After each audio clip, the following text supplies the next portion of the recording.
1954 წელს, როდესაც საბჭოთა კავშირის წითელი არმია საქართველოს საზღვრებს გადალახავდა, ერთ-ერთი ბოლშევიკური დივიზიის სათავეში იდგა კაცი, რომლის სახელი ქართველებისთვის დღემდე სისხლის გაყინვას იწვევს, სერგო ორჯონიკიძე. მან არა მხოლოდ დამოუკიდებელი რესპუბლიკის ოკუპაცია მოახდინა, არამედ ქართული ინტელიგენციის ფიზიკური განადგურების პროცესიც დაიწყო. მაგრამ წარმოიდგინეთ, რომ ამ კაცის შვილიშვილი 8 ათეული წლის შემდეგ ჟენევაში ერთა სასახლის მარმარილოს დარბაზებში გახდება ევროპის უმსხვილესი საერთაშორისო ორგანიზაციის ხელმძღვანელი ადამიანი, რომლის ხელშიც 9 წლის განმავლობაში $2 მილიარდზე მეტი გაივლის. და ახლა კითხვა, რომელიც ამ ისტორიას განსაზღვრავს, სად არის ეს ფული დღეს? ვის ჯიბეებში დალექა გაერთიანებული ერების ორგანიზაციის ბიუჯეტი, რომელიც თეორიულად მსოფლიო მშვიდობას ემსახურებოდა? და რატომ სწორედ რუსული კომპანიების რაოდენობა გაიზარდა 4-ჯერ იმ პერიოდში, როდესაც სერგეი ორჯონიკიძე, სერგოს შვილიშვილი, ჟენევის გაეროს ოფისს მართავდა? 2002 წლის მარტში, როდესაც კოფი ანანმა ოფიციალურად გამოაცხადა სერგეი ორჯონიკიძის დანიშვნა გაეროს ჟენევის ოფისის გენერალურ დირექტორად, დიპლომატიურმა წრეებმა ეს როგორც რუსეთის გავლენის გაძლიერება აღიქვეს. ორჯონიკიძე იყო არა უბრალოდ ბიუროკრატი, ის იყო კაცი, რომელიც 1989-დან 2002 წლამდე რუსეთის საგარეო საქმეთა მინისტრის მოადგილის თანამდებობას იკავებდა, პერიოდში, როდესაც რუსული ოლიგარქია ყალიბდებოდა და კრემლის გავლენა საერთაშორისო სტრუქტურებში იზრდებოდა. მისი დანიშვნა ჟენევაში არ იყო უბრალოდ კარიერული წინსვლა, ეს იყო სტრატეგიული გადაადგილება, რომელიც საშუალებას აძლევდა მოსკოვს, ჰქონოდა პირდაპირი წვდომა გაეროს ევროპული შტაბის ფინანსურ და ადმინისტრაციულ რესურსებზე. და სწორედ აქ იწყება ის ისტორია, რომელიც დღემდე დაფარულია დიპლომატიური იმუნიტეტის ბუნდოვანებითა და შვეიცარიული საბანკო საიდუმლოებით. ჟენევის გაეროს ოფისი არის არა მხოლოდ სიმბოლური ადგილი, ეს არის ორგანიზაცია, რომლის 2-წლიანი ბიუჯეტი ორჯონიკიძის მმართველობის პერიოდში $400 მილიონ შეადგენდა. 9 წლის განმავლობაში 4 ბიუჯეტური ციკლის მანძილზე, ამ დეპარტამენტის ხელში, პირდაპირ თუ ირიბად $2 მილიარდზე მეტი გაიარა. წარმოიდგინეთ ეს თანხა, 2 მილიარდი. ეს არის მთელი მცირე ქვეყნის წლიური ბიუჯეტი. ეს არის ფული, რომელიც თეორიულად უნდა დახარჯულიყო ჰუმანიტარულ მისიებზე, სამშვიდობო ოპერაციებზე, ადამიანის უფლებების დაცვაზე. მაგრამ რეალურად რა მოხდა ამ თანხებთან? და რატომ სწორედ იმ პერიოდში, როდესაც ორჯონიკიძე ჟენევას მართავდა, გაეროს შესყიდვების სისტემაში რუსული კომპანიების მიერ მოგებული ტენდერების რაოდენობა 4-ჯერ გაიზარდა? გაეროს შესყიდვების დეპარტამენტის არქივები გვიჩვენებს, რომ 2002-დან 2011-მდე რუსული კომპანიები იგებდნენ ტენდერებს ლოჯისტიკაში, ავიაციაში, კერძოდ ვერტმფრენების იჯარაში სამშვიდობო მისიებისთვის, ინფორმაციულ ტექნოლოგიებში და, რაც განსაკუთრებით საინტერესოა, შენობების რეკონსტრუქციასა და საკონსულტაციო მომსახურებებში. ეს უკანასკნელი კატეგორია იყო განსაკუთრებით მომგებიანი, რადგან საკონსულტაციო ხელშეკრულებები ხშირად არ საჭიროებდა კონკრეტულ მატერიალურ შედეგს, საკმარისი იყო ანგარიშის წარდგენა, რომელიც შეიძლებოდა ყოფილიყო სრულიად ფორმალური. და სწორედ აქ იწყება ის, რასაც დამოუკიდებელი გამომძიებლები ნომენკლატურულ მილსადენს უწოდებენ, სისტემა, სადაც გაეროს ფული მიედინებოდა არა ღია კონკურენციის საფუძველზე შერჩეულ კომპანიებისკენ, არამედ წინასწარ განსაზღვრულ რუსეთის საგარეო საქმეთა სამინისტროსთან და ფედერალურ უშიშროების სამსახურთან დაახლოებულ ფირმებისკენ.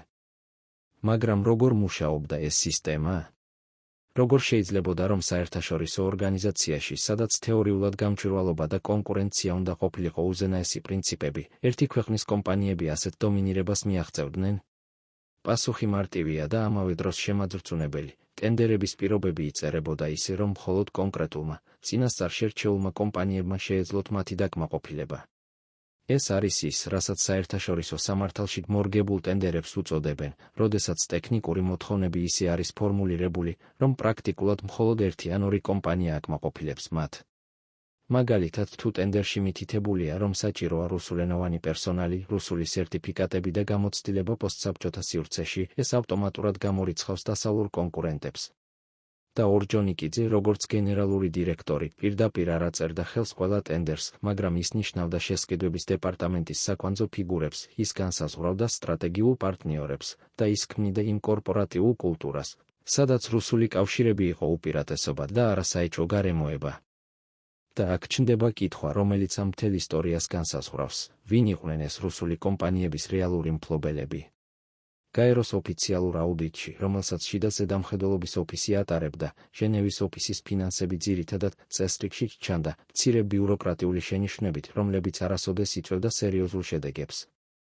მაგრამ დამოუკიდებელი ორგანიზაციები, როგორიცაა UN Watch და ევროპელი გამომძიებელი ჟურნალისტები მიუთითებდნენ ერთ კრიტიკულ ხარვესზე, გაეროს აუდიტი არ ამოწმებდა კონტრაქტორი კომპანიების რეალურ მფლობელებს, იმ ადამიანებს, ვინც ქაღალდის უკან იდგა.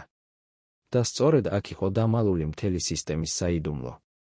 რუსული დამოუკიდებელი მედიის გამოძიებები ამბობდა, რომ ბევრი ამ კომპანიის დირექტორი იყო ყოფილი ფედერალური უშიშროების სამსახურის ოფიცერი, ან რუსეთის თავდაცვის სამინისტროს გადამდგარი თანამშრომელი, ან ოლიგარქების ახლო ნათესავი. ეს იყო არა ბიზნესმენები, არამედ ნომენკლატურის წარმომადგენლები, ადამიანები, რომლებიც სახელმწიფო რესურსებს პირად გამდიდრებად იყენებდნენ. და ახლა წარმოიდგინეთ ეს სურათი, ჟენევაში ერთა სასახლის მარმარილოს დარბაზებში, სადაც ოფიციალურად მსოფლიო მშვიდობაზე საუბრობენ, სერგეი ორჯონიკიძე, კაცი, რომლის ბაბუამ საქართველოს დამოუკიდებლობა გაანადგურა, ხელმძღვანელობს დეპარტამენტს, რომელიც ყოველწლიურად $100 მილიონ ურიცხავს რუსულ კომპანიებს. და ეს ფული არ მიდის უბრალოდ ბიზნესში, ის მიდის სისტემაში, რომელიც აკავშირებს კრემლს, ფედერალურ უშიშროების სამსახურს, ოლიგარქებს და საერთაშორისო დიპლომატიას. ეს არის ის, რასაც ზოგიერთი ანალიტიკოსი რუსულ კლუბს გაეროში უწოდებს, არაფორმალური ქსელი, სადაც ლოიალობა უფრო მნიშვნელოვანია ვიდრე კომპეტენცია და სადაც დიპლომატიური იმუნიტეტი იცავს ადამიანებს ნებისმიერი სისხლის სამართლებრივი დევნისგან. და აქ ჩნდება კიდევ ერთი, შესაძლოა ყველაზე შემაძრწუნებელი დეტალი, შვეიცარიული ჰატკატების თეორია. ჟენევა არის მსოფლიო საბანკო ცენტრი, ადგილი, სადაც ფინანსური საიდუმლოება თითქმის აბსოლუტურია.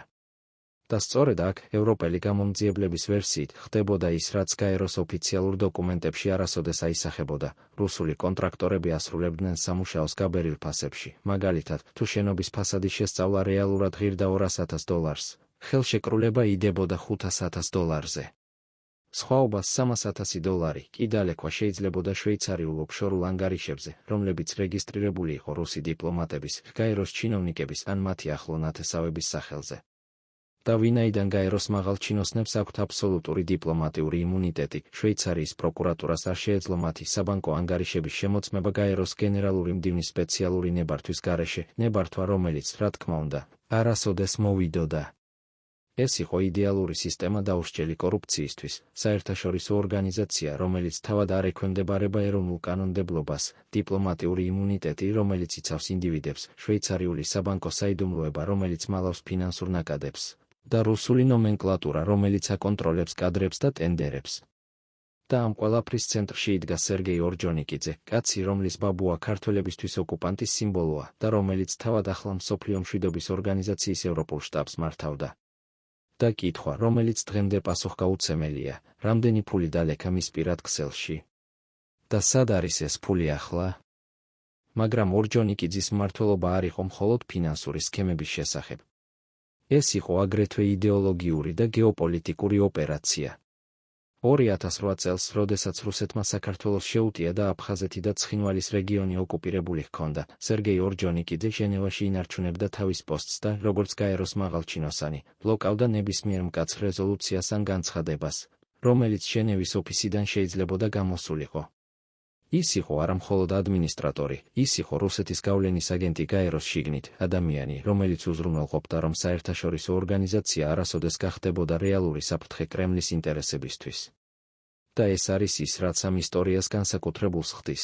ორჯონიკიძე არ იყო უბრალოდ კორუმპირებული ბიუროკრატი, ის იყო სტრატეგიული ფიგურა რუსეთის გლობალურ გავლენის სისტემაში. და ახლა დაფიქრდით ამ კონტრასტზე, სანამ გაეროს ტრიბუნიდან ორჯონიკიძე საუბრობდა აფრიკაში შიმშილთან ბრძოლაზე, ადამიანის უფლებების დაცვაზე, მშვიდობის შენარჩუნებაზე, მისი დეპარტამენტი ურიცხავდა მილიონობით $, რუსულ საკონსულტაციო ფირმებს, შენობის ფასადის შესწავლისთვის.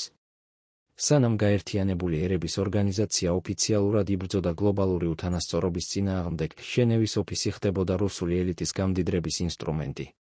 და ეს არ იყო შემთხვევითი კორუფცია, ეს იყო სისტემური, გეგმიური, 9 წლის განმავლობაში განხორციელებული ოპერაცია, რომელიც შესაძლებელი გახდა მხოლოდ იმიტომ, რომ საერთაშორისო ბიუროკრატია, დიპლომატიური იმუნიტეტი და გეოპოლიტიკური ინტერესები ერთმანეთს გადაეკვრა. 2011 წელს, როდესაც ორჯონიკიძე ტოვებდა თავის პოსტს, გაეროს ოფიციალურმა განცხადებამ მადლობა გადაუხადა მას ხანგრძლივი და ნაყოფიერი მომსახურებისთვის. მას შეცვალა ყასიმ-ჟომართ ტოკაევი, ყაზახეთის ამჟამინდელი პრეზიდენტი, კიდევ ერთი პოსტსაბჭოთა ნომენკლატურის წარმომადგენელი, რაც კიდევ ერთხელ ადასტურებს, თუ როგორ აკონტროლებს ყოფილი საბჭოთა ელიტა საერთაშორისო სტრუქტურებს. მაგრამ ორჯონიკიძის ისტორია არ დამთავრებულა ჟენევიდან წამოსვლით. ის დაბრუნდა მოსკოვში და გახდა ვლადიმერ პუტინის რეჟიმის ერთ-ერთი ყველაზე აგრესიული პროპაგანდისტი, რუსეთის საზოგადოებრივი პალატის წევრი, ადამიანი, რომელიც დღეს დასავლეთს და თავად გაეროს ფაშისტურს უწოდებს. წარმოიდგინეთ ეს ირონია, კაცი, რომელიც 9 წელი ხელმძღვანელობდა გაეროს ევროპულ შტაბს და იღებდა საერთაშორისო ორგანიზაციის ხელფასს, ახლა საჯაროდ ამ ხელს იმავე სისტემას, რომელმაც მას კარიერა და სიმდიდრე მოუტანა. ეს არის ის, რასაც ზოგიერთი ანალიტიკოსი ნომენკლატურულ ციკლს უწოდებს, გამოიყენე დასავლური ინსტიტუტები პირადი გამდიდრებისთვის, შემდეგ კი დაუბრუნდი მოსკოვს და გახდი ანტიდასავლური პროპაგანდის ხმა. და აქ ჩნდება ის კითხვა, რომელიც ამ მთელ ისტორიას აზრს აძლევს, სად არის ახლა ის 2 მილიარდი დოლარი, რომელიც ორჯონიკიძის მმართველობის პერიოდში ჟენევის გაეროს ოფისის ხელში გაიარა? ის არ გამქრალა. ფული არასოდეს ქრება, ის უბრალოდ გადადის ერთი ხელიდან მეორეში, ერთი ანგარიშიდან მეორეში, ერთი ქვეყნიდან მეორეში. და თუ თვალს გავადევნებთ იმ კვალს, რომელსაც დამოუკიდებელი გამომძიებლები ადევნებენ, ნახავთ, რომ ეს ფული არის შვეიცარიულ ბანკებში, მოსკოვის ელიტურ უძრავ ქონებაში, ლონდონის და ნიცის ვილებში და იმ პროპაგანდისტულ მანქანაში, რომელსაც დღეს თავად სერგეი ორჯონიკიძე ემსახურება. ეს არის ის ფული, რომელიც თეორიულად უნდა დახარჯულიყო სირიელი ლტოლვილების დასახმარებლად, აფრიკელი ბავშვების ვაქცინაციისთვის, ომის შემდგომი რეკონსტრუქციისთვის. მაგრამ რეალურად ის გახდა რუსული ნომენკლატურის კერძო კაპიტალი, რომელიც დღეს იცავს და აძლიერებს იმავე სისტემას, რომელმაც ის შექმნა. და ახლა, როდესაც ამ ისტორიას ვუყურებთ მთლიანობაში, ვხედავთ არა მხოლოდ კორუფციის ქრონიკას, არამედ რაღაც უფრო ღრმას, ნომენკლატურული კაპიტალიზმის გლობალურ მექანიზმს, სადაც საერთაშორისო ინსტიტუტები ხდება პირადი გამდიდრების ინსტრუმენტები, სადაც დიპლომატიური იმუნიტეტი იცავს დამნაშავეებს და სადაც გეოპოლიტიკური გავლენა აძლევს საშუალებას ერთ ქვეყანას, გადააქციოს მსოფლიო მშვიდობის ორგანიზაცია საკუთარი ელიტის საფინანსო რესურსად. სერგეი ორჯონიკიძის ისტორია არის არა გამონაკლისი, ეს არის წესი, სისტემა, რომელიც დღემდე მუშაობს და რომელიც დღემდე უშჯელია. და კითხვა, რომელიც ჩვენ უნდა დავსვათ, არის არა მხოლოდ სად არის ფული, არამედ როგორ შეიძლება რომ ეს სისტემა დღემდე არსებობს და ვინ არის პასუხისმგებელი იმაზე, რომ ის შეჩერდეს. 2004 წელს, როდესაც გაერთიანებული ერების ორგანიზაცია ერთი სკანდალის შემდეგ მეორეს განიცდიდა, ნავთობის რუსეთის სანაცვლოდ პროგრამის კორუფციული სქემები, სექსუალური ძალადობის ბრალდებები სამშვიდობო მისიებში, ფინანსური მანიპულაციები, ჟენევის ოფისი რჩებოდა თითქმის უხილავი რადარებისთვის. და ეს არ იყო შემთხვევითობა. სერგეი ორჯონიკიძე კარგად იცოდა, როგორ ემუშავა საერთაშორისო ბიუროკრატიის ჩრდილოვან ზონებში, ადგილებში, სადაც ოფიციალური პროცედურები არსებობს, მაგრამ რეალური გადაწყვეტილებები მიიღება არაფორმალურ შეხვედრებზე, სადაც აუდიტი ხდება, მაგრამ აუდიტორები არასოდეს ეძებენ იმას, რაც ნამდვილად მნიშვნელოვანია. და სწორედ ამ პერიოდში, როდესაც გაეროს ყურადღება გადატანილი იყო ნიუ-იორკის და ბაღდადის სკანდალებზე, ჟენევაში მიმდინარეობდა ის, რასაც ზოგიერთი შიდა მამხილებელი უხმო გაძარცვას უწოდებდა. გაეროს შესყიდვების სისტემა თეორიულად აშენებულია გამჭვირვალობისა და კონკურენციის პრინციპებზე, ყველა ტენდერი უნდა იყოს საჯარო, ყველა კომპანიას უნდა ჰქონდეს თანაბარი შანსი, ყველა ხელშეკრულება უნდა გაივლოს დამოუკიდებელი შეფასება. მაგრამ რეალურად ეს სისტემა სავსეა ხარვეზებით, რომლებიც შეიძლება გამოყენებულ იქნას მათ მიერ, ვინც იცის როგორ. და ორჯონიკიძე იცოდა. როგორც გენერალური დირექტორი, ის არ აწერდა ხელს ყველა ტენდერს პირადად, ეს იქნებოდა ძალიან თვალსაჩინო.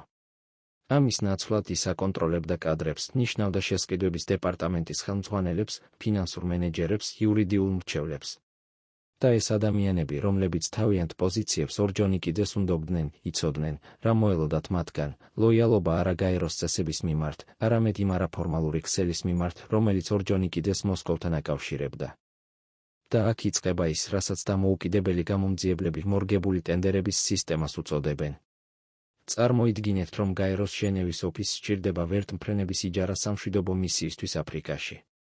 ტენდერი გამოცხადდება და თეორიულად ნებისმიერ კომპანიას შეუძლია მონაწილეობა.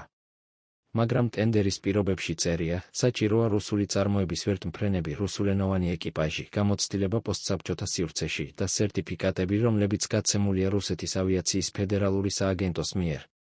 ეს პირობები ავტომატურად გამორიცხავს ამერიკულ, ევროპულ ან სხვა არარუსულ კონკურენტებს. და ოფიციალურად ეს არ არის დისკრიმინაცია, ეს არის ტექნიკური მოთხოვნები. მაგრამ რეალურად ეს არის გზა იმისთვის, რომ ტენდერი წინასწარ მიეცეს კონკრეტულ, რუსულ კომპანიას. და ვინ იყვნენ ეს კომპანიები? გაეროს ოფიციალურ დოკუმენტებში ისინი ჩანან როგორც კერძო კონტრაქტორები. ვის ხელში აღმოჩნდა ის მილიარდები, რომლებიც ორჯონიკიძემ ჟენევაში განკარგა? გაგრძელება, თავები 4-6. მაგრამ ვინ იყვნენ ეს ადამიანები, რომლებიც ქაღალდზე უბრალოდ ბიზნესმენები ჩანდნენ? 2006 წელს, როდესაც რუსული დამოუკიდებელი გაზეთი ნოვაია გაზეტა დაიწყო გამოძიება გაეროში რუსული კონტრაქტორების შესახებ, მათ აღმოაჩინეს რაღაც შემაძრწუნებელი, ბევრი ამ კომპანიის დირექტორი იყო ყოფილი ფედერალური უშიშროების სამსახურის ოფიცერი, ან რუსეთის თავდაცვის სამინისტროს გადამდგარი თანამშრომელი, ან ცნობილი ოლიგარქების ახლო ნათესავი. ერთ-ერთი კომპანია, რომელიც იგებდა მილიონობით დოლარის ხელშეკრულებებს ლოჯისტიკაში, რეგისტრირებული იყო მოსკოვის გარეუბანში იმის სამართზე, სადაც ოფიციალურად 30-ზე მეტი ფირმა იყო რეგისტრირებული, ნიშანი, რომელიც ფინანსურ გამოძიებებში ცნობილია როგორც ფიქტიური კომპანიების მაჩვენებელი. მაგრამ გაეროს შესყიდვების დეპარტამენტი არასოდეს ამოწმებდა ამ დეტალებს. მათ საკმარისი იყო, რომ კომპანიას ჰქონდა ოფიციალური რეგისტრაცია და საჭირო დოკუმენტები. და სწორედ აქ იყო სისტემის გენიალურობა, ყველაფერი იყო ფორმალურად კანონიერი, მაგრამ არსებითაც სრულიად კორუმპირებული. წარმოიდგინეთ ეს სცენა, ჟენევაში ერთა სასახლის 12 სართულზე კონფერენციის დარბაზში, სადაც ფანჯრებიდან ჟენევის ტბა და ალპების მწვერვალები ჩანს, სერგეი ორჯონიკიძე ხვდება რუსეთის საგარეო საქმეთა სამინისტროს წარმომადგენლებს. ოფიციალურად ეს არის კოორდინაციული შეხვედრა გაეროს და წევრი სახელმწიფოს შორის. მაგრამ რეალურად აქ განიხილება სხვა საკითხები, რომელი რუსული კომპანია უნდა მიიღოს შემდეგი დიდი ტენდერი, როგორ უნდა ჩამოყალიბდეს ტექნიკური მოთხოვნები, რომ კონკურენტები ავტომატურად ამოვარდნენ და რა პროცენტი უნდა დაბრუნდეს უკან, არა ოფიციალურად, არამედ იმ არხებით, რომლებიც არასოდეს ჩანს ოფიციალურ ანგარიშებში. და ამ შეხვედრების შემდეგ რამდენიმე კვირაში გამოცხადდება ტენდერი, რომელიც თითქოს ღიაა ყველასთვის, მაგრამ რეალურად უკვე გადაწყვეტილია, ვინ მოიგებს მას. და აქ ჩნდება ის, რასაც ზოგიერთი ყოფილი გაეროს თანამშრომელი, ადამიანები, რომლებმაც შემდეგ დატოვეს ორგანიზაცია და გახდნენ მამხილებლები, შიდა ომს უწოდებს. იყვნენ ადამიანები ჟენევის ოფისში, რომლებიც ხედავდნენ რა ხდებოდა.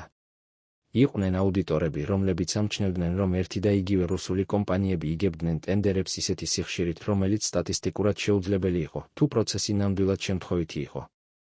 იყვნენ იურისტები, რომლებიც აფიქსირებდნენ, რომ ტენდერების პირობები იწერებოდა ისე, რომ პრაქტიკულად მხოლოდ ერთი კომპანია აკმაყოფილებდა მათ.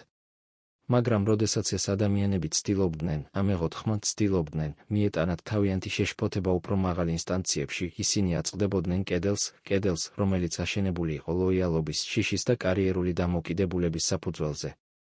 ერთ-ერთმა ყოფილმა ფინანსურმა ანალიტიკოსმა, რომელიც მუშაობდა ჟენევის ოფისში 2005-დან 2008-მდე და რომელმაც შემდეგ დატოვა გაერო და გადავიდა ევროპულ არასამთავრობო ორგანიზაციაში, ანონიმურად მისცა ინტერვიუ შვეიცარიულ გამოძიებით ჟურნალისტებს. მან თქვა, როდესაც ვხედავდი, რომ ერთი და იგივე რუსული კომპანია იგებდა ტენდერებს ყოველჯერზე, მივედი ჩემს უფროსთან და ვკითხე, როგორ არის ეს შესაძლებელი. მან მითხრა, არ არის შენი საქმე. შენი საქმეა შეამოწმო ციფრები და დაადასტურო, რომ ყველაფერი ფორმალურად სწორია. და ყველაფერი ფორმალურად სწორი იყო, ხელშეკრულებები იყო ხელმოწერილი, ინვოისები იყო გადახდილი, ანგარიშები იყო წარდგენილი. მაგრამ არავინ არასოდეს ამოწმებდა, ვინ იყო ამ კომპანიების რეალური მფლობელი, ან რატომ იყო ფასები ისეთი მაღალი, ან რატომ იყო ტექნიკური მოთხოვნები ისე ჩამოყალიბებული, რომ მხოლოდ რუსული კომპანიები აკმაყოფილებდნენ მათ. და ეს არის ის, რაც ამ მთელ სისტემას განსაზღვრავს, ფორმალური კანონიერება, რომელიც მალავს არსებით კორუფციას. გაეროს შიდა აუდიტის ოფისი, ორგანო, რომელიც თეორიულად უნდა ამოწმებდეს ფინანსურ დარღვევებს, ატარებდა რეგულარულ შემოწმებებს ჟენევის ოფისში. და მათი ანგარიშები, რომლებიც საჯაროდ ხელმისაწვდომია გაეროს ვებსაიტზე, ძირითადად ამბობს, ფინანსური მენეჯმენტი ზოგადად შეესაბამება სტანდარტებს, მცირე რეკომენდაციებით გაუმჯობესებისთვის. მაგრამ რას არ ამბობს ეს ანგარიშები? ისინი არ ამბობენ, ვინ არის კონტრაქტორი კომპანიების რეალური მფლობელები. ისინი არ ამბობენ, რატომ არის ფასები ზოგჯერ ორჯერ ან სამჯერ უფრო მაღალი, ვიდრე საბაზრო ფასები. ისინი არ ამბობენ, რატომ არის ტენდერების გამარჯვებულები თითქმის ყოველთვის ერთი და იგივე ქვეყნის კომპანიები. რადგან გაეროს აუდიტის მანდატი არ მოიცავს ამ კითხვებს, მათი საქმეა მხოლოდ შეამოწმონ, არის თუ არა ფორმალური პროცედურები დაცული. და ფორმალური პროცედურები ყოველთვის იყო დაცული.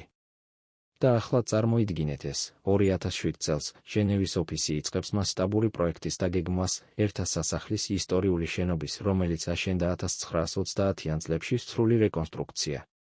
ეს არის პროექტი, რომელიც საბოლოოდ დაჯდება $1 მილიარდ მეტში და გაგრძელდება 10 წლეულზე მეტი ხნის განმავლობაში. მაგრამ ორჯონიკიძის დროს იწყება მხოლოდ დაგეგმვა, სტრატეგიული მემკვიდრეობის გეგმა, როგორც მას ოფიციალურად უწოდებენ. და ამ დაგეგმვისთვის, მხოლოდ კონსულტაციებისა და შეფასებებისთვის, გამოიყოფა $10 მილიონი.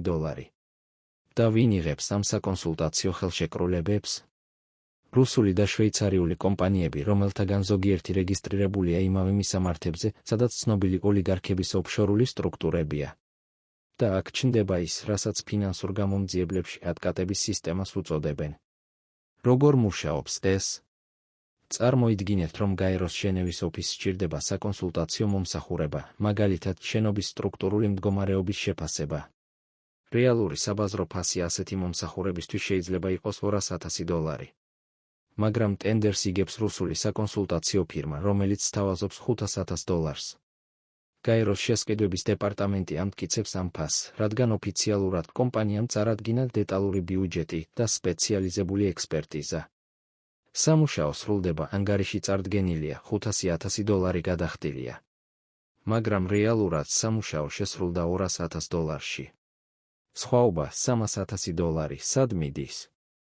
ევროპელი გამომძიებელი ჟურნალისტების ვერსიით ეს სხვაობა დალექვა შეიძლებოდა შვეიცარიულ ბანკებში ანგარიშებზე, რომლებიც რეგისტრირებულია ოფშორულ კომპანიებზე, კომპანიები, რომლებიც რეგისტრირებულია პანამაში, ბრიტანეთის ვირჯინის კუნძულებზე ან ლიხტენშტეინში. და ამ ოფშორული კომპანიების რეალური მფლობელები, ის, რასაც საერთაშორისო სამართალში ბენეფიციარ მფლობელებს უწოდებენ, შეიძლება იყვნენ რუსი დიპლომატები, გაეროს ჩინოვნიკები ან მათი ახლო ნათესავები. მაგრამ ეს არასოდეს არ დადასტურდება, რადგან შვეიცარიული საბანკო საიდუმლოება და ოფშორული სტრუქტურები სპეციალურად არის შექმნილი იმისთვის, რომ დამალონ რეალური მფლობელები. და ვინაიდან გაეროს მაღალ ჩინოსნებს აქვთ აბსოლუტური დიპლომატიური იმუნიტეტი, შვეიცარიის პროკურატურას არ შეუძლია მათი საბანკო ანგარიშების გამოძიება გაეროს გენერალური მდივნის სპეციალური ნებართვის გარეშე, ნებართვა, რომელიც, რა თქმა უნდა, არასოდეს მოვა, რადგან ეს შეარყევს მთელ სისტემას. და ახლა დაფიქრდით ამ სისტემის გენიალურობაზე, საერთაშორისო ორგანიზაცია, რომელიც არ ექვემდებარება ეროვნულ კანონმდებლობას. დიპლომატიური იმუნიტეტი, რომელიც იცავს ინდივიდებს ნებისმიერი სისხლის სამართლებრივი დევნისგან. შვეიცარიული საბანკო საიდუმლოება, რომელიც მალავს ფინანსურ ნაკადებს. ოფშორული სტრუქტურები, რომლებიც მალავს რეალურ მფლობელებს. და ყოველივე ამის ზემოთ, გეოპოლიტიკური ინტერესები, რომლებიც უზრუნველყოფს, რომ არავინ ნამდვილად არ სურს ამ სისტემის გამოძიებას, რადგან ეს შეარყევს საერთაშორისო დიპლომატიის მთელ არქიტექტურას. ეს არის იდეალური სისტემა დაურჩელი კორუფციისთვის, სისტემა, სადაც ყველაფერი ფორმალურად კანონიერია, მაგრამ არსებითად სრულიად გახრწნილი. და სერგეი ორჯონიკიძე იყო არ ამ სისტემის შემქმნელი, ეს სისტემა არსებობდა მის წინაც, მაგრამ ის იყო ადამიანი, რომელმაც ეს სისტემა სრულყოფილებამდე მიიყვანა. ის იყო კაცი, რომელსაც ჰქონდა სწორი კავშირები მოსკოვში, სწორი გამოცდილება საერთაშორისო ბიუროკრატიაში და სწორი პოზიცია გაეროში, რომ გადაექცია ჟენევის ოფისი რუსული ელიტის ფინანსურ რესურსად. და 9 წლის განმავლობაში ის სწორედ ამას აკეთებდა, არა ღიად, არა აშკარად, არამედ იმ ჩრდილოვან ზონებში, სადაც ოფიციალური პროცედურები ხვდება არაფორმალურ ქსელებს, სადაც დიპლომატიური ენა მალავს ფინანსურ მანიპულაციებს და სადაც საერთაშორისო თანამშრომლობა ხდება პირადი გამდიდრების ნიღაბი. მაგრამ ვინ იცოდა ამის შესახებ? ვინ ხედავდა, რა ხდებოდა? და რატომ არავინ შეაჩერა ეს? ეს არის კითხვები, რომლებიც დღემდე პასუხგაუცემელია და რომლებიც გვიჩვენებს, თუ რამდენად ღრმად არის ჩაფლული კორუფცია საერთაშორისო სისტემაში, არა როგორც გამონაკლისი, არამედ როგორც წესი, როგორც ნორმა, როგორც ის, რაც უბრალოდ ასე მუშაობს. 2008 წლის აგვისტოს მე-12 დღეს, როდესაც რუსული ტანკები შედიოდნენ საქართველოს ტერიტორიაზე და ბომბდავები ანადგურებდნენ გორსა და ფოთს, ჟენევაში ერთა სასახლის მშვიდ დარბაზებში სერგეი ორჯონიკიძე აგრძელებდა თავის ყოველდღიურ მუშაობას. შეხვედრები, კონფერენციები, ოფიციალური მიღებები. გარედან ყველაფერი ჩანდა ნორმალურად, გაეროს მაღალჩინოსანი, რომელიც ასრულებს თავის ფუნქციებს პროფესიონალურად და ნეიტრალურად. მაგრამ რეალურად რა ხდებოდა იმ დღეებში? როგორ შეეძლო კაცს, რომლის ბაბუამ საქართველო ოკუპირებული ჰქონდა და რომელიც თავად წარმოადგენდა რუსულ ნომენკლატურას, ყოფილიყო ნეიტრალური, როდესაც მისი ქვეყანა ისევ ანადგურებდა საქართველოს? და რა როლი ითამაშა ორჯონიკიძემ იმ პერიოდში, როდესაც გაერთიანებული ერების ორგანიზაცია ცდილობდა რეაგირებას ომზე? პასუხი მარტივია და ამავე დროს შემაძრწუნებელი. ორჯონიკიძე არ იყო ნეიტრალური. ის არ შეეძლო ყოფილიყო როგორც ჟენევის ოფისის გენერალური დირექტორი, ის არ იყო პირდაპირ ჩართული პოლიტიკურ გადაწყვეტილებებში, ეს იყო უშიშროების საბჭოსა და გენერალური მდივნის პრეროგატივა. მაგრამ ის აკონტროლებდა ინფორმაციის ნაკადებს, აკონტროლებდა, რა ანგარიშები გადიოდა ჟენევიდან ნიუ-იორკში, აკონტროლებდა, რა განცხადებები გამოდიოდა ჟენევის ოფისიდან. და ყოფილი თანამშრომლების ანონიმური ჩვენებებით, ორჯონიკიძე აქტიურად ბლოკავდა ნებისმიერ მკაცრ ფორმულირებას, რომელიც შეიძლებოდა ჩაითვალა რუსეთის მიმართ კრიტიკად. როდესაც ადამიანის უფლებების დეპარტამენტის თანამშრომლები ცდილობდნენ, მოემზადებინათ ანგარიში საქართველოში რუსული ძალების მიერ ჩადენილ დარღვევებზე, ეს ანგარიშები რედაქტირდებოდა, რაც პრაქტიკულად ნიშნავდა, რომ ყველაზე მკაცრი ფორმულირებები იშლებოდა, ყველაზე კონკრეტული ბრალდებები ირბილებოდა და საბოლოო ტექსტი ხდებოდა ისეთი ბუნდოვანი, რომ მას პრაქტიკულად არანაირი პოლიტიკური წონა არ ჰქონდა. და ეს არის ის, რაც ამ ისტორიას განსაკუთრებულს ხდის. ორჯონიკიძე არ იყო უბრალოდ კორუმპირებული ბიუროკრატი, რომელიც ფულს იპარავდა. ის იყო სტრატეგიული აგენტი რუსეთის გავლენის სისტემაში, ადამიანი, რომელიც უზრუნველყოფდა, რომ გაერთიანებული ერების ორგანიზაცია არასოდეს გახდებოდა რეალური საფრთხე კრემლის ინტერესებისთვის.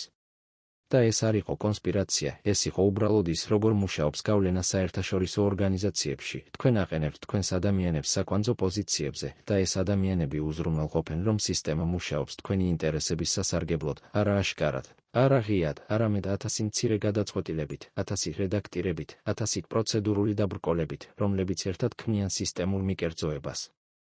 და ახლა წარმოიდგინეთ ეს კონტრასტი, 2008 წლის სექტემბერში, როდესაც საქართველოში ჯერ კიდევ რუსული ოკუპაციის ძალები იდგნენ, როდესაც ათასობით ადამიანი იყო დევნილი, როდესაც გორი და ფოთი ნანგრევებში იყო, ჟენევაში, ერთა სასახლის დარბაზში. სერგეი ორჯონიკიძე გამოდიოდა ტრიბუნაზე და საუბრობდა საერთაშორისო თანამშრომლობის მნიშვნელობაზე, დიალოგის კულტურაზე, მშვიდობიანი გზების ძიებაზე. და იმავე დროს მისი დეპარტამენტი აგრძელებდა მილიონობით დოლარის გადახდას რუსულ კონტრაქტორებს, კომპანიებს, რომელთა მფლობელები იყვნენ დაკავშირებული იმავე სისტემასთან, რომელიც ახლახანომს აწარმოებდა საქართველოს წინააღმდეგ. ეს არის ის ირონია, რომელიც ამ მთელ ისტორიას განსაზღვრავს. გაერთიანებული ერების ორგანიზაცია, რომელიც თეორიულად უნდა იყოს მშვიდობის გარანტი, რეალურად ხდება ინსტრუმენტი იმ ძალების ხელში, რომლებიც ამ მშვიდობას არღვევენ. მაგრამ ვინ იცოდა ამის შესახებ? ვინ საუბრობდა ამაზე? პასუხი არის, ბევრი იცოდა, მაგრამ ცოტა საუბრობდა. გაეროს შიგნით იყვნენ ადამიანები, აუდიტორები, იურისტები, ადამიანის უფლებების სპეციალისტები, რომლებიც ხედავდნენ წინააღმდეგობას, როგორ შეეძლო ორგანიზაციას, რომელიც ოფიციალურად იბრძოდა აგრესიის წინააღმდეგ, ფინანსურად აძლიერებდა იმ ქვეყნის ელიტას, რომელიც ახლახან ჩაიდინა აგრესია. მაგრამ როდესაც ეს ადამიანები ცდილობდნენ, ამეღოთ ხმა, ისინი აწყდებოდნენ სისტემურ წინააღმდეგობას. მათ ეუბნებოდათ, ეს არის პოლიტიკური საკითხი, არა ადმინისტრაციული. მათ ეუბნებოდათ, თქვენ არ გესმით დიპლომატიის სირთულეები. მათ ეუბნებოდათ, თუ გააგრძელებთ ამ საკითხის აღძვრას, თქვენი კარიერა გაეროში დასრულდება. და ზოგიერთმა ამ ადამიანებმა დატოვა გაერო და გახდა ის, რასაც მამხილებლებს უწოდებენ, ადამიანები, რომლებიც საჯაროდ საუბრობენ იმაზე, რაც ხდება ორგანიზაციის შიგნით. ერთ-ერთმა ყოფილმა ადამიანის უფლებების ოფიცერმა, რომელიც მუშაობდა ჟენევაში 2006-დან 2009-მდე, შემდეგ გასცა ინტერვიუ ბრიტანულ გაზეთ გარდიანს. მან თქვა, ჩვენ ვიცოდით, რომ ორჯონიკიძე არ იყო ნეიტრალური. ჩვენ ვიცოდით, რომ ის იყო რუსეთის ადამიანი გაეროში. მაგრამ სისტემა ასე იყო აშენებული, რომ ამის თქმა შეუძლებელი იყო. თუ თქვი შენ ხარ არაპროფესიონალი, პოლიტიზებული, არაობიექტური. და შენი კარიერა მთავრდება. ასე რომ ადამიანები დუმდნენ. და სისტემა აგრძელებდა მუშაობას. და აქ ჩნდება ის, რასაც ზოგიერთი ანალიტიკოსი დუმილის კულტურას უწოდებს, კულტურა, სადაც ყველა მიცის, რომ რაღაც არასწორია, მაგრამ არავინ საუბრობს, რადგან საუბარი ნიშნავს პირად რისკს. და ეს კულტურა არ არის უნიკალური გაეროსთვის, ეს არის ის, როგორ მუშაობს ნებისმიერი დიდი ბიუროკრატიული სისტემა, სადაც ინდივიდუალური კარიერა უფრო მნიშვნელოვანია, ვიდრე ინსტიტუციური ეთიკა, სადაც ლოიალობა უფრო დაფასებულია, ვიდრე პრინციპულობა, და სადაც არ გააკეთო ტალღები, არის უმაღლესი წესი.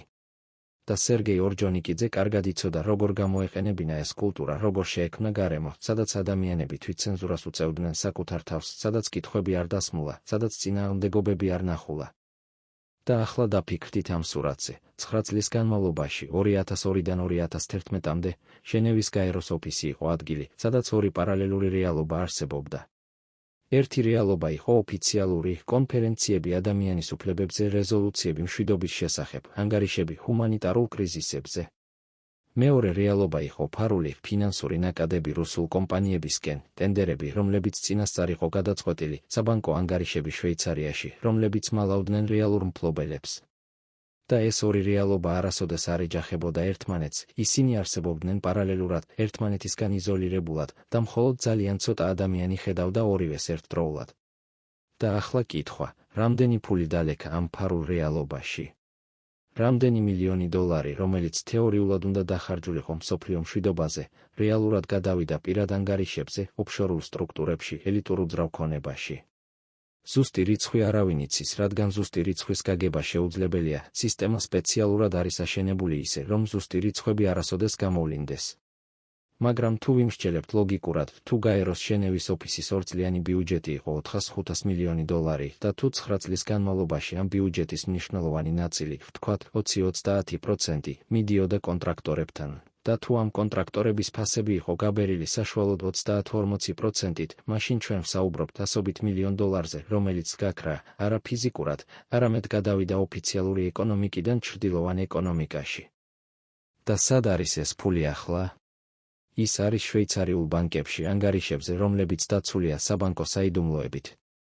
ის არის მოსკოვის ცენტრში, ელიტურ უბნებში, სადაც კვადრატული მეტრი ღირს 10-15,000 დოლარი. ის არის ლონდონის მეიფეარში, სადაც რუსული ელიტა ყიდულობს მანსიონებს ათობით მილიონ ფუნტად. ის არის ფრანგული რივიერის ვილებში, იტალიური კუნძულების ქონებაში. და ის არის იმ პროპაგანდისტულ მანქანაში, რომელსაც დღეს სერგეი ორჯონიკიძე ემსახურება, მანქანა, რომელიც ფინანსდება სწორედ იმ კაპიტალით, რომელიც დაგროვდა ასეთი სქემებით, როგორიც იყო ჟენევაში.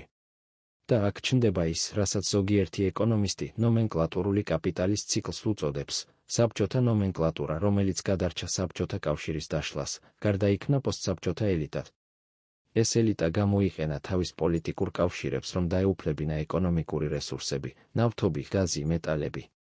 შემდეგ ეს ელიტა გამოიყენა ეკონომიკურ რესურსებს, რომ შეძენილიყო გავლენა საერთაშორისო სტრუქტურებში, გაეროს საერთაშორისო საბანკო სისტემა, დასავლური უნივერსიტეტები და მედია. და ახლა ეს ელიტა იყენებს ამ საერთაშორისო გავლენას, რომ დაიცვას და გაზარდოს თავისი კაპიტალი, რომელიც დაფუძნებულია არა ინოვაციაზე ან კონკურენციაზე, არამედ პოლიტიკურ კავშირებზე, კორუფციაზე და სისტემურ მანიპულაციაზე. და სერგეი ორჯონიკიძე არის სრულყოფილი სიმბოლო ამ ციკლისა, კაცი, რომლის ბაბუა იყო ბოლშევიკური ნომენკლატურის წევრი, რომელმაც თავად გახდა საბჭოთა დიპლომატი, შემდეგ პოსტსაბჭოთა რუსეთის საგარეო საქმეთა მინისტრის მოადგილე, შემდეგ გაეროს მაღალჩინოსანი, და ახლა პუტინის რეჟიმის პროპაგანდისტი. ეს არის ნომენკლატურული კაპიტალის სრულყოფილი ციკლი, ძალაუფლება წარმოშობს ფულს, ფული წარმოშობს გავლენას, გავლენა იცავს ძალაუფლებას. და ეს ციკლი გრძელდება თაობიდან თაობაში, სისტემიდან სისტემაში, ქვეყნიდან ქვეყანაში.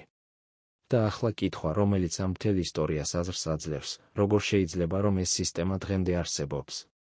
როგორ შეიძლება, რომ საერთაშორისო ორგანიზაციები, რომლებიც თეორიულად უნდა იყვნენ გამჭვირვალობისა და ანგარიშვალდებულების მაგალითები, რეალურად არიან ადგილები, სადაც კორუფცია აყვავებულია? როგორ შეიძლება, რომ დიპლომატიური იმუნიტეტი, რომელიც თეორიულად უნდა იცავდეს დიპლომატებს პოლიტიკური დევნისგან, რეალურად იცავს მათ სისხლის სამართლებრივი პასუხისმგებლობისგან? როგორ შეიძლება, რომ შვეიცარიული საბანკო საიდუმლოება, რომელიც თეორიულად უნდა იცავდეს კერძო ქონებას, რეალურად მალავს ქურდულ ქონებას? და როგორ შეიძლება, რომ ყველა ეს ხარვეზები ერთად ქმნიან სისტემას, რომელიც თითქმის შეუძლებელს ხდის რეალურ ანგარიშვალდებულებას? პასუხი არის, რადგან ეს სისტემა არ არის შემთხვევითი. ეს არის დიზაინი. ეს არის ის, როგორ მუშაობს გლობალური მმართველობა, არა როგორც დემოკრატიული გამჭვირვალე პროცესი, არამედ როგორც ელიტების შორის მოლაპარაკებების სერია, სადაც ჩვეულებრივი ადამიანები არიან არა მონაწილეები, არამედ მაყურებლები, სადაც საჯარო ინტერესი არის არა მიზანი, არამედ რიტორიკა და სადაც რეალური ძალაუფლება ეკუთვნის არა ინსტიტუტებს, არამედ ქსელებს, არაფორმალურ ქსელებს, რომლებიც აკავშირებს პოლიტიკოსებს, ბიზნესმენებს, დიპლომატებს და დაზვერვის სამსახურებს. და სერგეი ორჯონიკიძის ისტორია არის ფანჯარა ამ ქსელებში, ფანჯარა, რომელიც გვიჩვენებს, როგორ მუშაობს ეს სისტემა რეალურად, როგორ ფარავს ოფიციალური პროცედურები რეალურ მანიპულაციებს, როგორ ემსახურება საერთაშორისო ორგანიზაციები არა გლობალურ საჯარო სიკეთეს, არამედ კონკრეტული ელიტების კონკრეტულ ინტერესებს. და კითხვა, რომელიც ჩვენ უნდა დავსვათ, არის არა მხოლოდ როგორ მოხდა ეს, არამედ როგორ ვაჩეროთ ეს. რადგან სანამ ეს სისტემა არსებობს, სანამ დიპლომატიური იმუნიტეტი იცავს კორუმპირებულ ჩინოვნიკებს, სანამ საბანკო საიდუმლოება მალავს ქურდულ ქონებას, სანამ საერთაშორისო ორგანიზაციები არ ექვემდებარებიან რეალურ ანგარიშვალდებულებას, ეს ისტორია გაიმეორება. ისევ და ისევ სხვადასხვა ქვეყანაში, სხვადასხვა ორგანიზაციაში, სხვადასხვა სახელებით, მაგრამ ერთი და იმავე არსით. გაგრძელება, თავები 7-9. 2009 წლის თებერვალში, როდესაც ჟენევის ზამთარი ნელ-ნელა უკანიხევდა და ალპების მწვერვალებზე თოვლი კვლავ ბრწყინავდა მზის სხივებში, ერთა სასახლის არქივის სამსახურში მოხდა რაღაც, რაც ოფიციალურად არასოდეს დაფიქსირებულა. 3 თანამშრომელი, 2 არქივარიუსი და 1 იურიდიული მრჩეველი, შევიდნენ სპეციალურ საცავში, სადაც ინახებოდა ფინანსური დოკუმენტაცია 2002-დან 2008 წლამდე პერიოდისთვის. მათ თან ჰქონდათ ოფიციალური ბრძანება, შეარჩიონ და გადაიტანონ მოძველებული და არაპრიორიტეტული დოკუმენტები განადგურებისთვის. ეს იყო სტანდარტული პროცედურა, გაეროს წესების მიხედვით, ფინანსური დოკუმენტები ინახება 7 წელი, შემდეგ კი შეიძლება განადგურდეს, თუ არ არის სპეციალური ისტორიული ღირებულება. მაგრამ რაც მოხდა იმ დღეს, არ იყო სტანდარტული. როდესაც ერთ-ერთმა არქივარიუსმა, ქალი, რომელიც მუშაობდა გაეროში 30 წელზე მეტი ხნის განმავლობაში და იცოდა, რა უნდა ყოფილიყო ნორმალური, დაიწყო დოკუმენტების გადახედვა, მან შენიშნა, რომ ზოგიერთი საქაღალდე, რომელიც უნდა ყოფილიყო იქ არ იყო. კონკრეტულად, საქაღალდეები, რომლებიც შეიცავდა დეტალურ ინფორმაციას რუსულ კონტრაქტორებთან გაფორმებული ხელშეკრულებების შესახებ, ხელშეკრულებები, რომლებიც ფასდებოდა $10 მილიონ.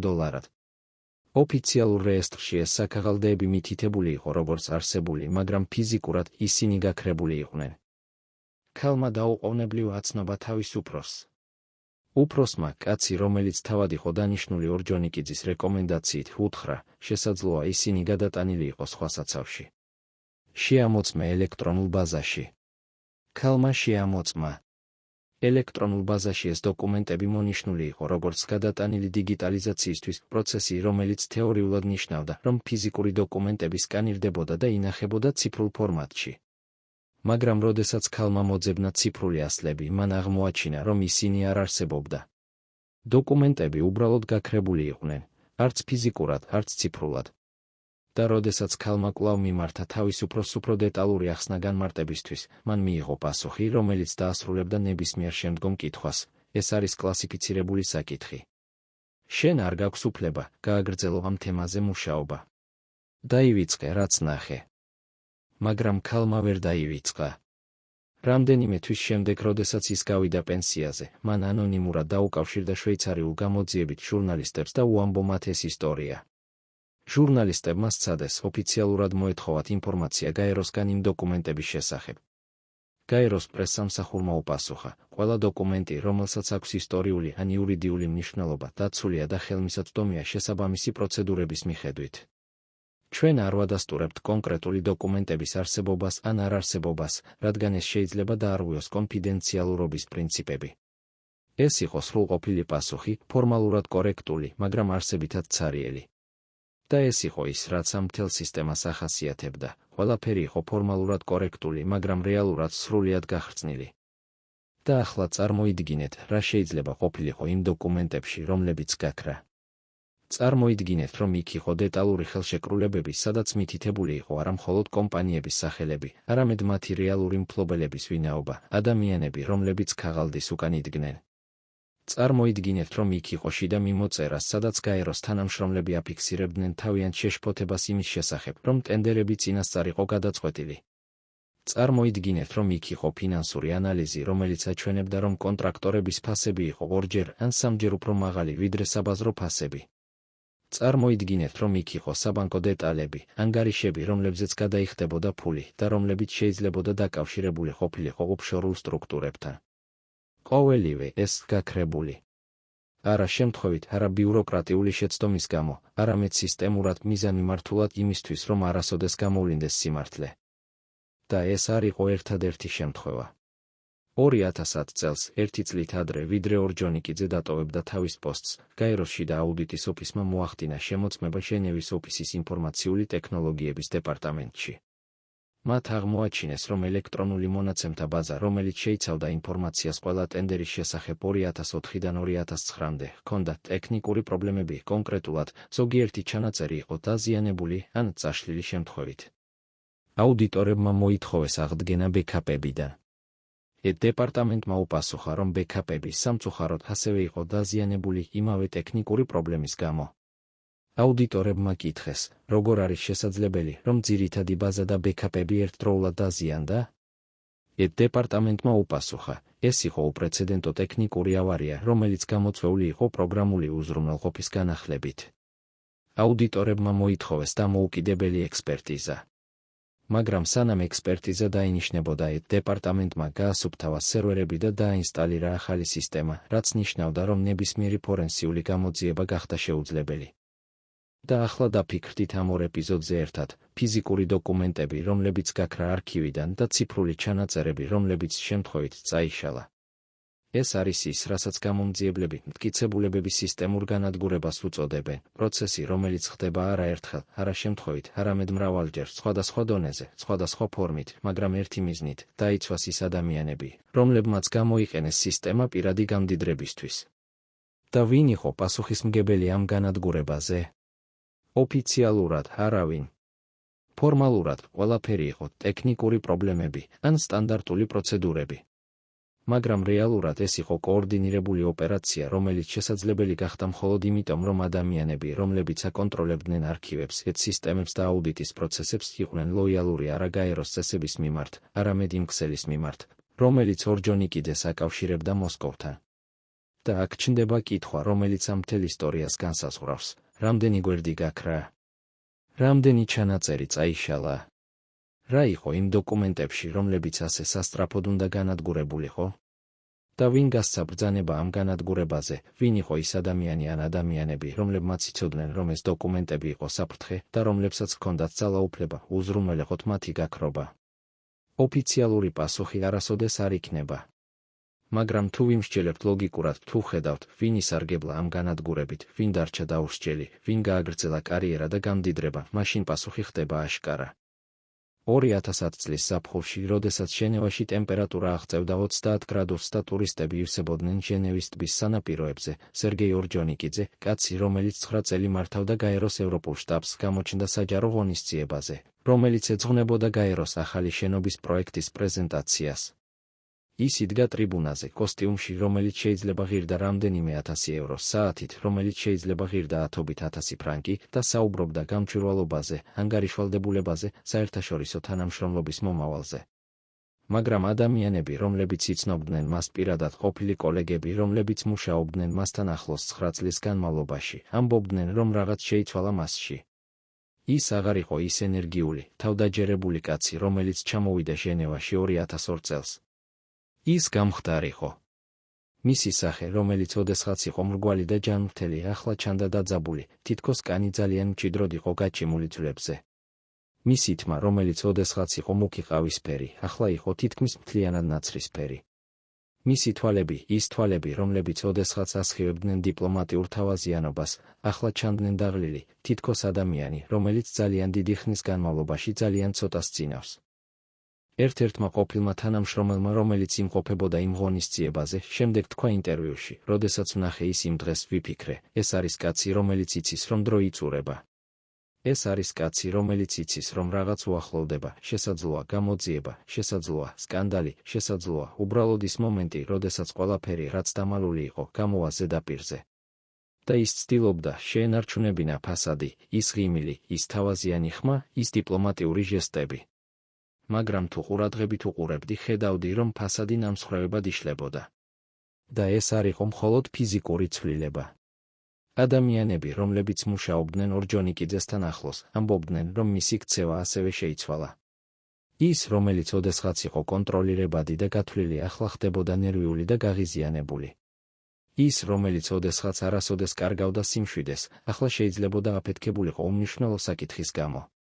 ის, რომელიც ოდესღაც ყოველთვის იყო ხელმისაწვდომი თავისი გუნდისთვის, ახლა ხშირად იკეტებოდა თავის ოფისში საათობით და არავინ იცოდა, რას აკეთებდა იქ. და აქ ჩნდება ის, რასაც ფსიქოლოგების ძალაუფლების ფიზიოლოგიას უწოდებენ, პროცესი, როდესაც წლები ძალაუფლებაში, წლები მუდმივ სტრესში, წლები ორმაგ ცხოვრებაში, საჯარო ფასადი და პირადი რეალობა იწყებს ფიზიკურ და ფსიქოლოგიურ ზეგავლენას ადამიანზე. ორჯონიკიძე 9 წლის განმავლობაში ცხოვრობდა ორ სამყაროში. ერთი სამყარო იყო ოფიციალური, გაეროს გენერალური დირექტორი, რომელიც ემსახურება მსოფლიო მშვიდობას. მეორე სამყარო იყო ფარული, კაცი, რომელიც აკონტროლებდა ფინანსურ ნაკადებს რუსული ელიტის სასარგებლოდ, რომელიც ანადგურებდა დოკუმენტებს, რომელიც ბლოკავდა გამოძიებებს. და ეს ორი სამყარო არასოდეს არ უნდა შეხვედროდა ერთმანეთს, მაგრამ ადამიანის ფსიქიკა არ არის შექმნილი ასეთი გახლეჩილობისთვის. და 9 წლის შემდეგ ეს გახლეჩილობა იწყებს გამოვლენას, არა სიტყვებში, არამედ სხეულში, სახეში, თვალებში. ერთ-ერთმა ყოფილმა პირადმა ასისტენტმა, ქალი, რომელიც მუშაობდა ორჯონიკიძესთან 5 წლის განმავლობაში და რომელმაც შემდეგ დატოვა გაერო, ანონიმურად მისცა ინტერვიუ ფრანგულ გაზეთს. მან თქვა, ბოლო 2 წლის განმავლობაში ვხედავდი, როგორ იცვლებოდა ის.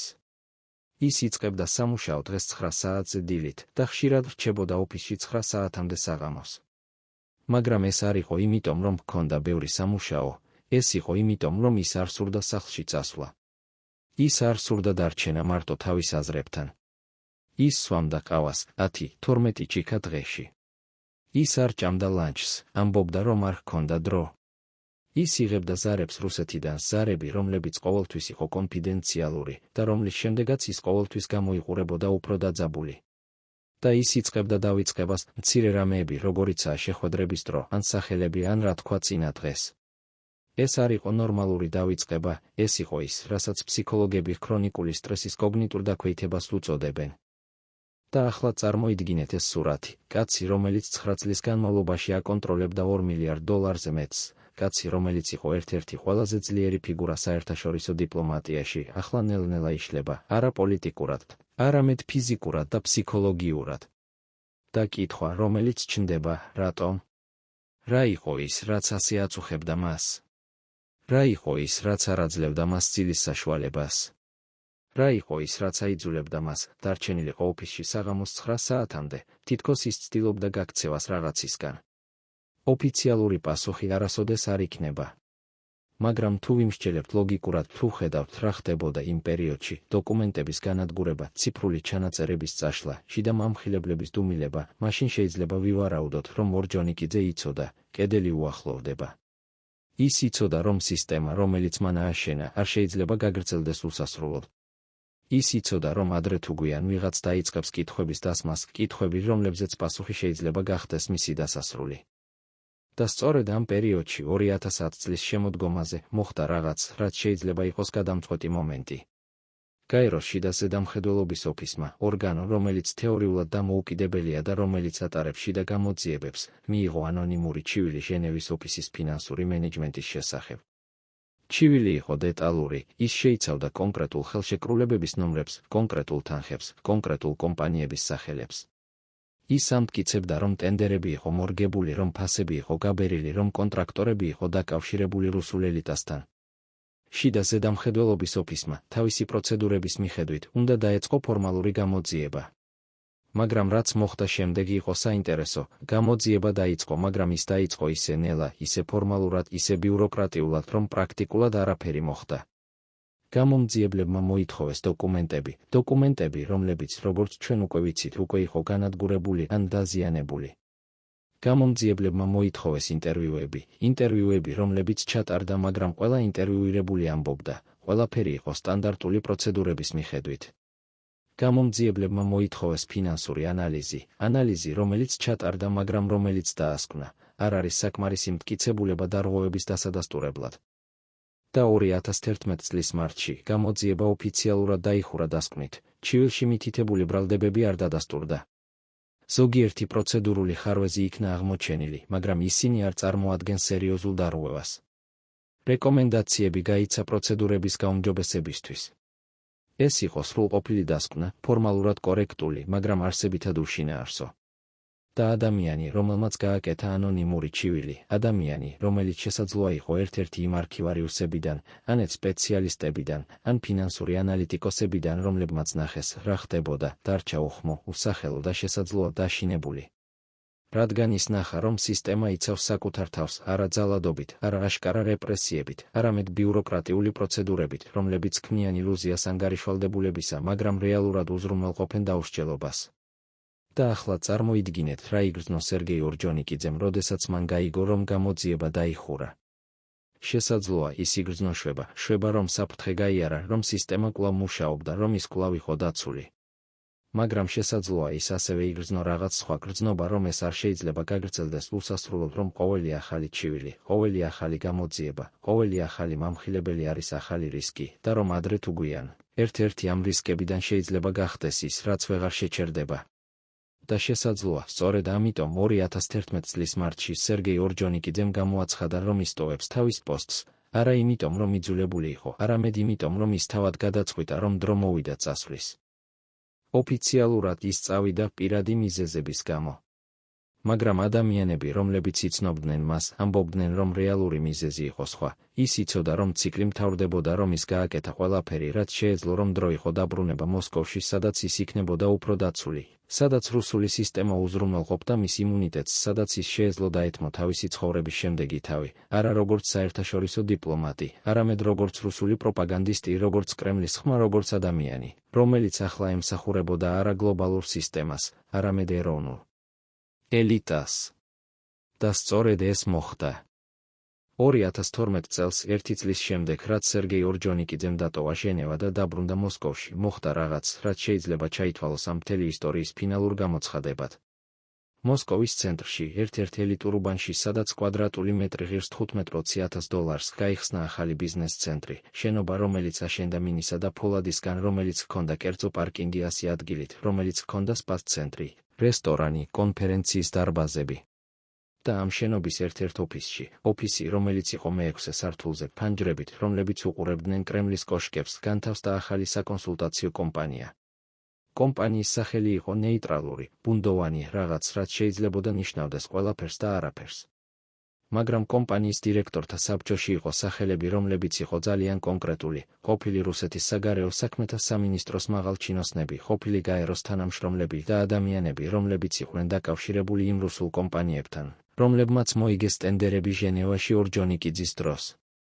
და ამ კომპანიის საკონსულტაციო მომსახურებების სია იყო საინტერესო, საერთაშორისო ორგანიზაციებთან მუშაობა, ტენდერების მომზადება და მხარდაჭერა, დიპლომატიური კავშირების ფასილიტაცია, რისკების მენეჯმენტი საერთაშორისო პროექტებში. სხვა სიტყვებით რომ ვთქვათ, ეს იყო კომპანია, რომელიც სთავაზობდა სწორედ იმ სერვისებს, რომლებიც საჭირო იყო რუსულ ბიზნესებს, რომლებიც სურდათ მოგება ტენდერებში საერთაშორისო ორგანიზაციებში, ტენდერები, რომლებიც ღირდა მილიონობით $. და ვინ იყო ამ კომპანიის რეალური მფლობელი? ოფიციალურად კომპანია იყო რეგისტრირებული კვიპროსულ ოფშორულ სტრუქტურაზე. მაგრამ რუსული დამოუკიდებელი მედიის გამოძიებებმა აჩვენა, რომ ამ ოფშორული სტრუქტურის ბენეფიციარ მფლობელთა შორის იყვნენ ადამიანები, რომლებიც პირდაპირ ან ირიბად იყვნენ დაკავშირებული სერგეი ორჯონიკიძესთან, მისი ყოფილი კოლეგები, მისი ახლო ნათესავები, ადამიანები, რომლებიც მუშაობდნენ მასთან ჟენევაში. და ახლა დაფიქრდით ამ სურათზე, კაცი, რომელიც 9 წელი მართავდა გაეროს ჟენევის ოფისს და რომლის ხელშიც გაიარა $2 მილიარდ მეტი, ახლა არის დაკავშირებული კომპანიასთან, რომელიც ეხმარება რუსულ ბიზნესებს. მოიგონ ტენდერები საერთაშორისო ორგანიზაციებში, ზუსტად იმ ტიპის ტენდერები, რომლებიც მან თავად აკონტროლებდა, როდესაც იყო გაეროში. ეს არის ის, რასაც ზოგიერთი ანალიტიკოსი ბრუნვად კარს უწოდებს, პროცესი, როდესაც ადამიანები, რომლებიც მუშაობენ საჯარო ან საერთაშორისო ორგანიზაციებში, იყენებენ თავიანთ პოზიციებს, რომ აშენონ კავშირები და მოიპოვონ ინფორმაცია. შემდეგ კი ტოვებენ ამ ორგანიზაციებს და გადადიან კერძო სექტორში, სადაც ისინი იყენებენ ამ კავშირებსა და ინფორმაციას პირადი გამდიდრებისთვის. და ეს არ არის უნიკალური ორჯონიკიძისთვის, ეს არის სტანდარტული პრაქტიკა ყველგან, სადაც საჯარო ძალაუფლება ხვდება კერძო ინტერესებს. მაგრამ ორჯონიკიძის შემთხვევაში ეს პროცესი იყო განსაკუთრებით აშკარა, განსაკუთრებით უსირცხვილო, განსაკუთრებით სიმბოლური. და ახლა კითხვა, რომელიც ამ მთელ ისტორიას განსაზღვრავს, ვის ხელში აღმოჩნდა ის მილიარდები, რომლებიც ორჯონიკიძემ ჟენევაში განკარგა? პასუხი არის, ის აღმოჩნდა იმ ადამიანების ხელში, რომლებიც ახლა არიან მოსკოვში, ელიტურ ოფისებში, ელიტურ უბნებში, ელიტურ კლუბებში. ის აღმოჩნდა იმ ადამიანების ხელში, რომლებიც ახლა არიან დაკავშირებული საკონსულტაციო კომპანიებთან, რომლებიც აგრძელებენ იმავე სქემებს, რომლებიც დაიწყო ჟენევაში. ის აღმოჩნდა იმ ადამიანების ხელში, რომლებიც ახლა არიან ნაწილი რუსული ელიტის ქსელისა, ქსელი, რომელიც აკავშირებს კრემლს, ოლიგარქებს, დაზვერვის სამსახურებს და საერთაშორისო ბიზნესს. და ის აღმოჩნდა იმ ადამიანების ხელში, რომლებიც ახლა იყენებენ ამ ფულს არა მხოლოდ პირადი გამდიდრებისთვის, არამედ პოლიტიკური გავლენისთვის, გავლენა, რომელიც ემსახურება არა გლობალურ მშვიდობას, არამედ კონკრეტულ გეოპოლიტიკურ ინტერესებს. და სერგეი ორჯონიკიძე თავად კაცი, რომლის ბაბუამ საქართველო ოკუპირებული ჰქონდა და რომელიც თავად 9 წელი მართავდა გაეროს ევროპულ შტაბს, ახლა არის ერთ-ერთი ყველაზე აგრესიული ხმა რუსულ პროპაგანდაში. ის არის რუსეთის საზოგადოებრივი პალატის წევრი, ორგანო, რომელიც თეორიულად წარმოადგენს სამოქალაქო საზოგადოებას, მაგრამ რეალურად არის კრემლის ინსტრუმენტი. ის რეგულარულად გამოდის რუსულ ტელევიზიაში და ამ ხელს დასავლეთს, ამ ხელს გაეროს, ამ ხელს ყველაფერს, რაც არ ემსახურება რუსეთის ინტერესებს. ის უწოდებს დასავლეთს ფაშისტურს, გაეროს, კორუმპირებულს, საერთაშორისო სამართალს, ლიცემერულს. და ირონია, რომელიც ამ ყველაფერს ახასიათებს, არის ის, რომ კაცი, რომელიც ახლა ამ ხელს კორუფციას საერთაშორისო ორგანიზაციებში, თავად იყო ერთ-ერთი მთავარი ბენეფიციარი ამ კორუფციისა. კაცი, რომელიც ახლა საუბრობს რუსული ღირებულებების დაცვაზე, თავად 9 წელი ემსახურებოდა საერთაშორისო სისტემას და იღებდა საერთაშორისო ხელფასს. კაცი, რომელიც ახლა ამ ხელს დასავლურ ლიცემერებას, თავად ცხოვრობდა ორმაგ ცხოვრებაში, საჯარო ფასადი და პირადი რეალობა. და ახლა კითხვა, რომელიც ჩვენ უნდა დავსვათ, როგორ შეიძლება, რომ ეს ადამიანი დღემდე არის თავისუფალი, დღემდე არის გავლენიანი, დღემდე არის პატივცემული რუსულ ელიტაში. როგორ შეიძლება, რომ არავინ არ არის პასუხისმგებელი იმაზე, რაც მოხდა ჟენევაში 2002-დან 2011-მდე? როგორ შეიძლება, რომ 2 მილიარდი დოლარი, ფული, რომელიც თეორიულად უნდა დახარჯულიყო მსოფლიო მშვიდობაზე, გადავიდა პირად ანგარიშებზე და არავინ არ დაისაჯა? პასუხი არის, რადგან სისტემა, რომელიც ამას შესაძლებელს ხდის, დღემდე არსებობს. რადგან დიპლომატიური იმუნიტეტი დღემდე იცავს ყოფილ ჩინოვნიკებს. რადგან შვეიცარიული საბანკო საიდუმლოება დღემდე მალავს ფინანსურ ნაკადებს. რადგან ოფშორული სტრუქტურები დღემდე მალავს რეალურ მფლობელებს.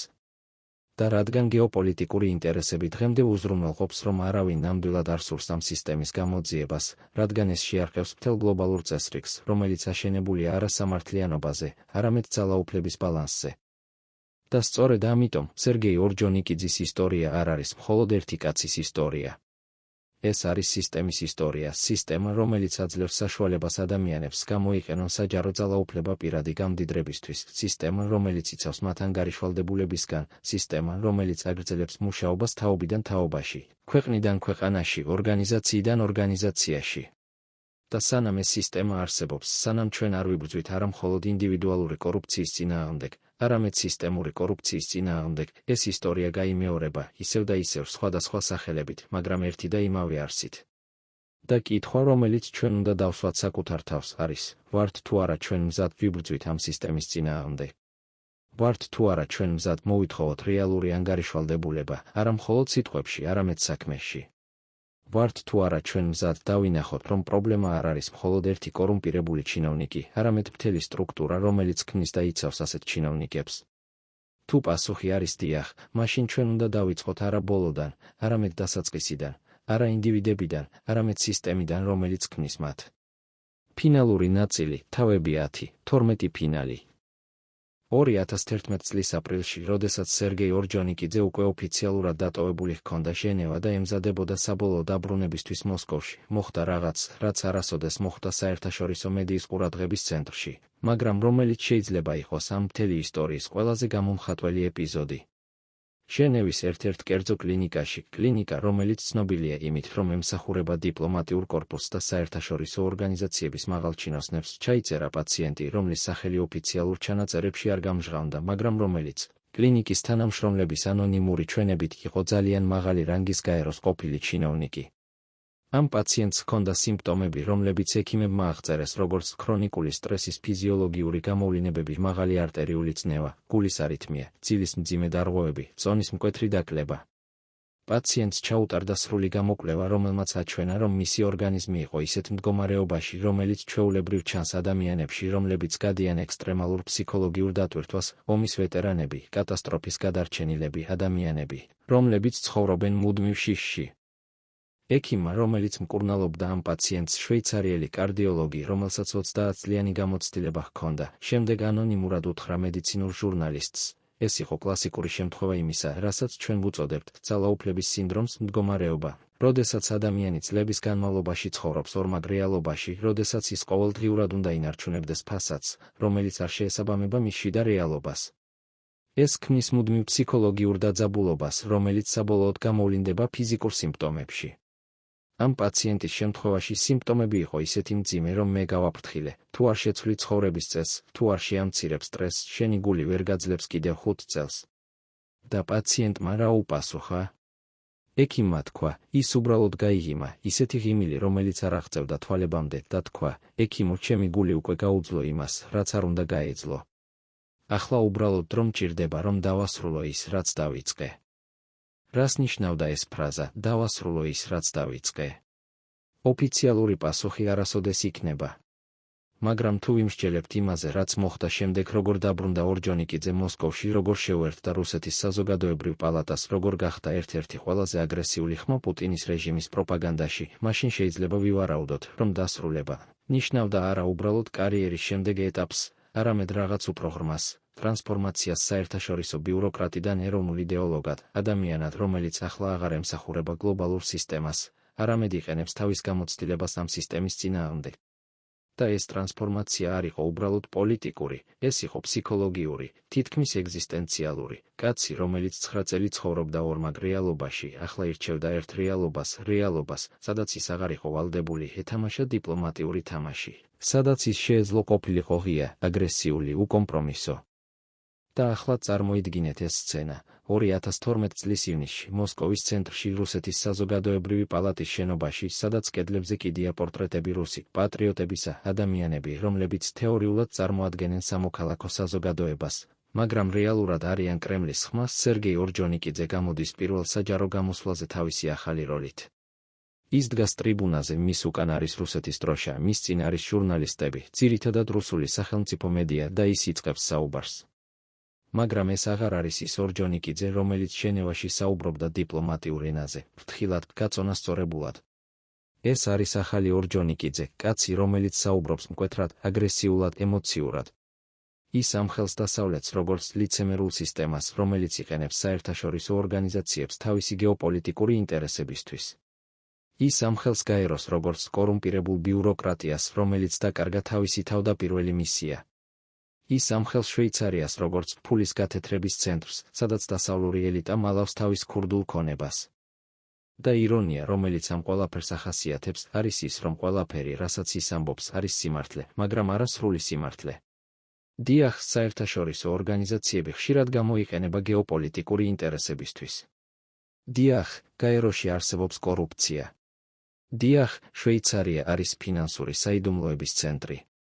მაგრამ რასაც ორჯონიკიძე არ ამბობს, არის ის, რომ ის თავად იყო ნაწილი ამ სისტემისა, არა როგორც მსხვერპლი, არამედ როგორც ბენეფიციარი, არა როგორც მამხილებელი, არამედ როგორც მონაწილე.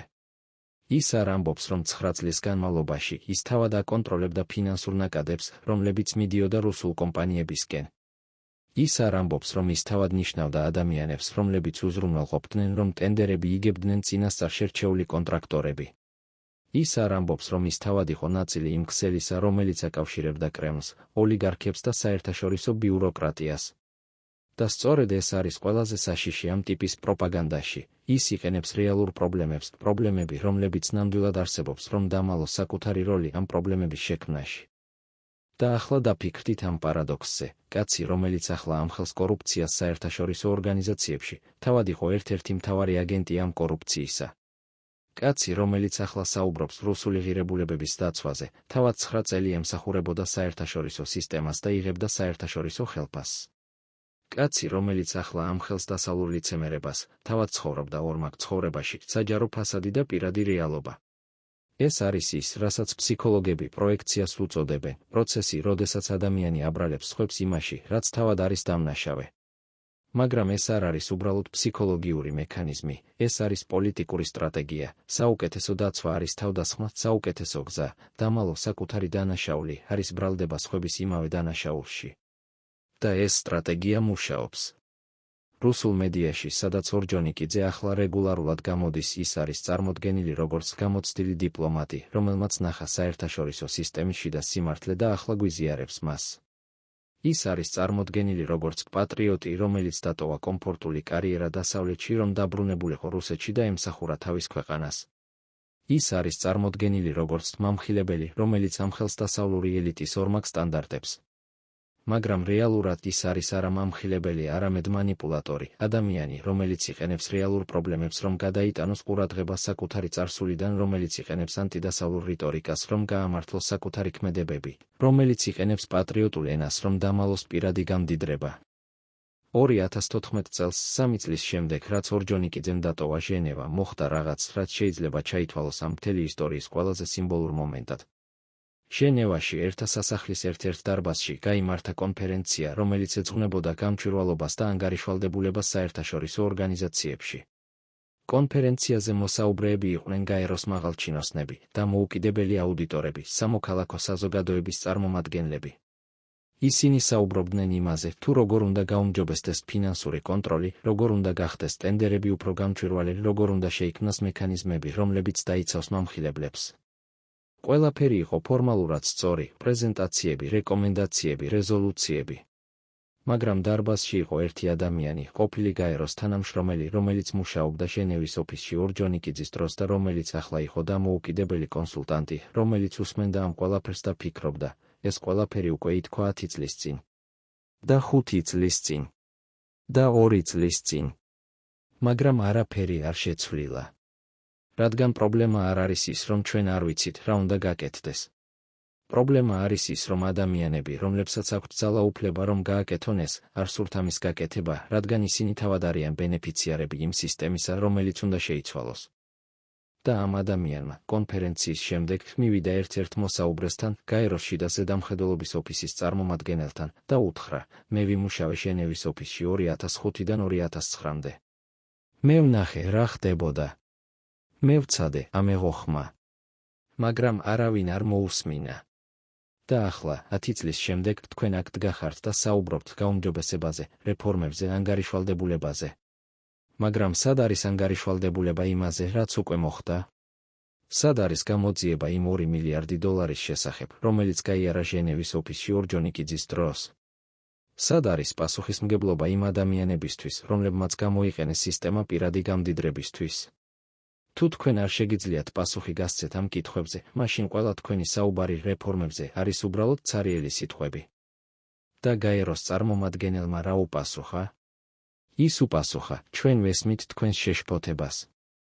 მაგრამ თქვენ უნდა გესმოდეთ, რომ გაეროს შიდა ზედამხედველობის ოფისს აქვს შეზღუდული მანდატი. ჩვენ შეგვიძლია გამოვიძიოთ მხოლოდ ის, რაზეც გვაქვს კონკრეტული მტკიცებულებები.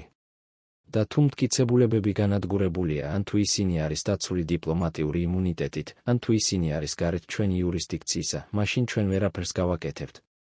ეს არის სისტემის შეზღუდვა, არა ჩვენი სურვილის ნაკლებობა. და ეს პასუხი, ფორმალურად კორექტული, მაგრამ არსებითად უძლური, არის სრულყოფილი ილუსტრაცია იმისა, რატომ არაფერი არ იცვლება, რადგან სისტემა აშენებულია ისე, რომ ანგარიშვალდებულება იყოს თეორიულად შესაძლებელი, მაგრამ პრაქტიკულად შეუძლებელი. რადგან მანდატები არის შეზღუდული, იურისდიქციები არის გაყოფილი, მტკიცებულებები არის დაცული და ადამიანები, რომლებსაც აქვთ ძალაუფლება, რომ შეცვალონ ეს, არ სურთ ამის გაკეთება. და ახლა წარმოიდგინეთ ეს სცენა, იმავე დროს, როდესაც ჟენევაში მიმდინარეობდა კონფერენცია გამჭვირვალობაზე, მოსკოვში რუსეთის საზოგადოებრივი პალატის შენობაში, სერგეი ორჯონიკიძე გამოდიოდა რუსულ ტელევიზიაში და საუბრობდა იმაზე, თუ როგორ დასავლეთი იყენებს გაეროს თავისი გეოპოლიტიკური ინტერესებისთვის. ის საუბრობდა იმაზე, თუ როგორ საერთაშორისო ორგანიზაციები დაკარგეს თავიანთი ლეგიტიმაცია. ის საუბრობდა იმაზე, თუ როგორ რუსეთი უნდა ააშენოს ალტერნატიული სისტემა, რომელიც დაფუძნებული იქნება სამართლიანობაზე, არა ძალაუფლებაზე. და ირონია, რომელიც ამ ყველაფერს ახასიათებს, არის ის, რომ ორივე, ჟენევის კონფერენცია და მოსკოვის პროპაგანდა, არის ნაწილი ერთი და იმავე სისტემისა, სისტემა, სადაც საჯარო რიტორიკა არის ერთი, მაგრამ პირადი რეალობა არის სრულიად სხვა, სადაც ოფიციალური პროცედურები არსებობს, მაგრამ რეალური ძალაუფლება მუშაობს სხვა არხებით, სადაც ყველა საუბრობს რეფორმებზე, მაგრამ არავინ არ სურს რეალურ ცვლილებას. და ახლა კითხვა, რომელიც ამ მთელ ისტორიას განსაზღვრავს, რატომ? რატომ არ იცვლება არაფერი, მიუხედავად იმისა, რომ ყველამ იცის, რომ პრობლემა არსებობს? რატომ გრძელდება ეს სისტემა, მიუხედავად იმისა, რომ ის აშკარად არის გახრწნილი? პასუხი არის, რადგან ეს სისტემა ემსახურება ძალიან ბევრი ადამიანის ინტერესებს, არა მხოლოდ კორუმპირებული ჩინოვნიკების, არამედ მთელი ელიტების, რომლებიც სარგებლობენ იმით, რომ გლობალური მმართველობა არის ბუნდოვანი, რომ ანგარიშვალდებულება არის შეზღუდული, რომ დიპლომატიური იმუნიტეტი იცავს მათ, რომ ოფშორული სტრუქტურები მალავს მათ ქონებას. ეს არის არა შეცდომა, ეს არის დიზაინი. ეს არის არა ხარვეზი, ეს არის ფუნქცია. და სანამ ჩვენ არ გავიგებთ ამას, სანამ ჩვენ არ დავინახავთ, რომ პრობლემა არ არის ინდივიდუალური კორუფცია, არამედ სისტემური სტრუქტურა, ჩვენ ვერასოდეს შევცვლით არაფერს. 2021 წელს, 10 წლის შემდეგ, რაც სერგეი ორჯონიკიძემ დატოვა ჟენევა, მოხდა რაღაც, რაც შეიძლება ჩაითვალოს ამ ისტორიის სიმბოლურ დახურვად, თუმცა არა დასრულებად, რადგან ეს ისტორია არასოდეს არ დასრულდება, სანამ სისტემა, რომელმაც ის შექმნა, არსებობს. ჟენევაში ერთა სასახლის ახალ ნაწილში, ნაწილი, რომელიც აშენდა იმ მასშტაბური რეკონსტრუქციის ფარგლებში, რომლის დაგეგმვა დაიწყო ორჯონიკიძის დროს, გაიხსნა ახალი გამოფენა, რომელიც ეძღვნებოდა გაეროს ისტორიას. გამოფენაზე იყო ფოტოები, დოკუმენტები, პირადი ნივთები იმ ადამიანებისა, რომლებიც მუშაობდნენ გაეროში წლების განმავლობაში.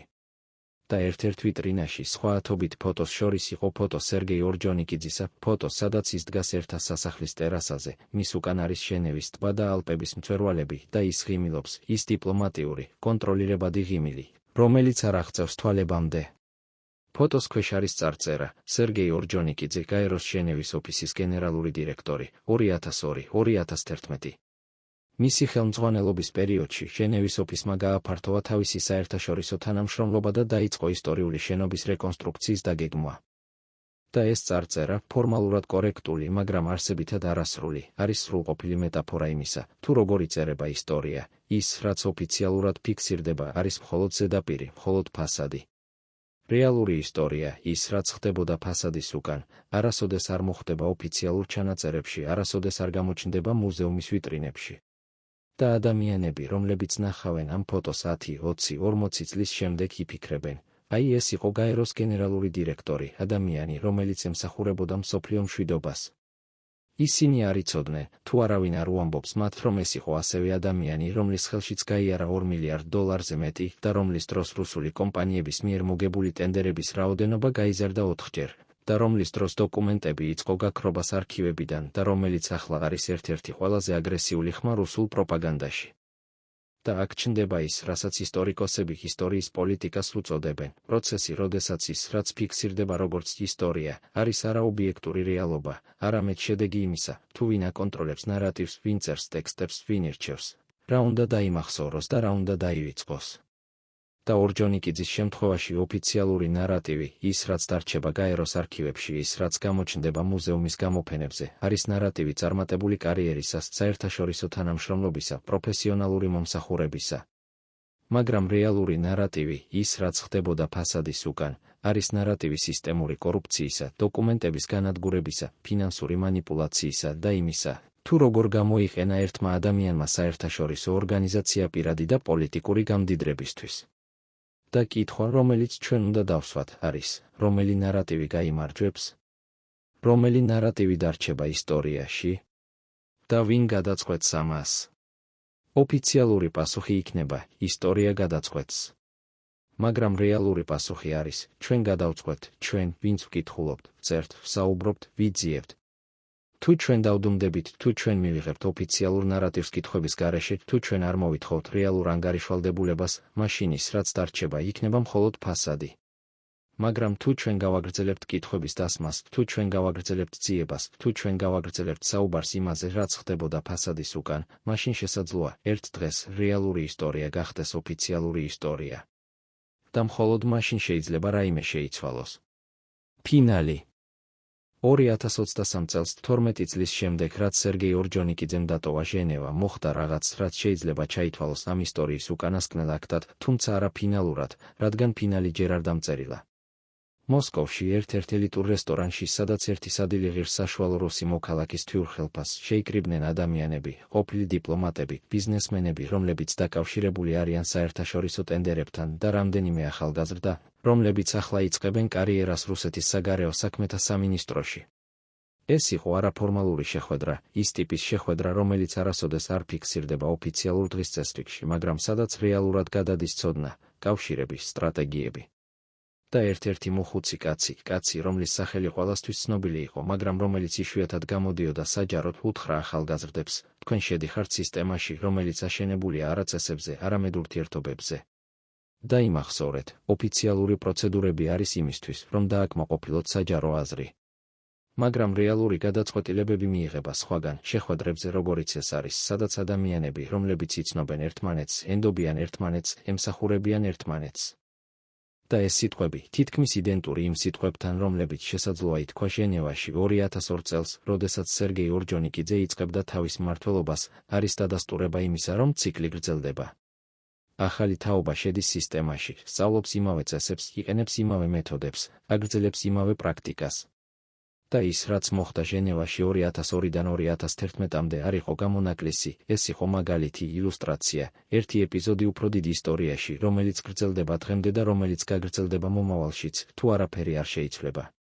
და რა შეიცვალა იმ ადამიანებისთვის, რომლებიც იყვნენ ნაწილი ამ ისტორიისა? სერგეი ორჯონიკიძე ახლა არის 70 წლის კაცი, რომელიც ცხოვრობს მოსკოვში, ელიტურ უბანში, სადაც მისი ბინა ღირს რამდენიმე მილიონ დოლარს.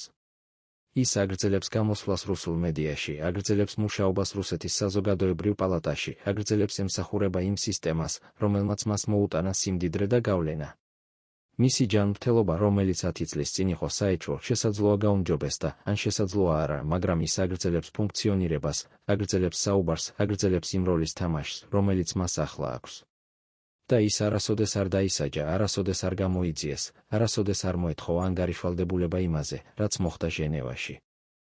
რუსული კომპანიები, რომლებმაც მოიგეს ტენდერები ჟენევაში ორჯონიკიძის დროს, აგრძელებენ მუშაობას, ზოგიერთი მათგანი ახლა უფრო დიდია, უფრო მდიდარია, უფრო გავლენიანია.